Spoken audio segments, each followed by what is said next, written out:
नवी मुंबई व रायगड जिल्ह्यातील ताज्या बातम्या आणि घडामोडींसाठी सबस्क्राईब करा वादळवारा लाईव्ह चॅनल आणि दाबा बेल आयकॉन।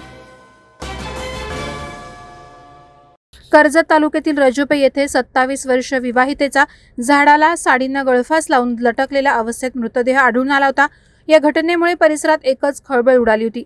अश्विनी संतोष घुडे असं या विवाहितेचं नाव आहे। शनिवार दिनांक 17 फेब्रुवारी रोजी सकाळी अश्विनी घुडेचा मृतदेह झाडाला साडीनं गळफास घेतलेल्या अवस्थेत आढळून आला। त्याच अवस्थेत तिला डॉक्टरांकडे नेलं असता डॉक्टरांनी अश्विनीला मृत घोषित केलं। अश्विनीने गळफास घेतल्याची माहिती समजताच ठाणे येथील विढे गावातील तिच्या माहेरच्या नातेवाईकांनी धाव घेत कर्जत पोलीस ठाण्यात तक्रार केली। गळफास घेतलेल्या अवस्थेतील मृत्यू संशयास्पद असून अश्विनीच्या नातेवाईकांनी तिचा खून झाला असल्याचा आरोप केलाय। सासरी ठार मारण्याचा प्रयत्न आणि छळ होत असल्याची माहिती अश्विनी घुडे हिने अगोदरच माहेरी कळवली होती। त्यामुळे अश्विनीने आत्महत्या केली नसून तिची हत्या करण्यात आल्याचा आरोप अश्विनीच्या नातेवाईकांनी केला आहे। अश्विनी हिचा 2018 साली विवाह झाला असून तिला 5 आणि 3 वर्षाची 2 मुलं आहेत। अश्विनी ही रजुपे येथे अंगणवाडी सेविका म्हणून काम पाहत होती।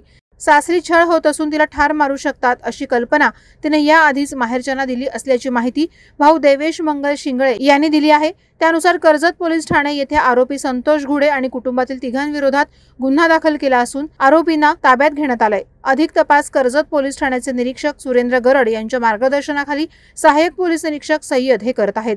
वादळवारा लाईव्हसाठी आनंद सकपाळ, कर्जत। नवी मुंबई व रायगड जिल्ह्यातील ताज्या बातम्या आणि घडामोडींसाठी सबस्क्राईब करा वादळवारा लाईव्ह चॅनल आणि दाबा बेल आयकॉन।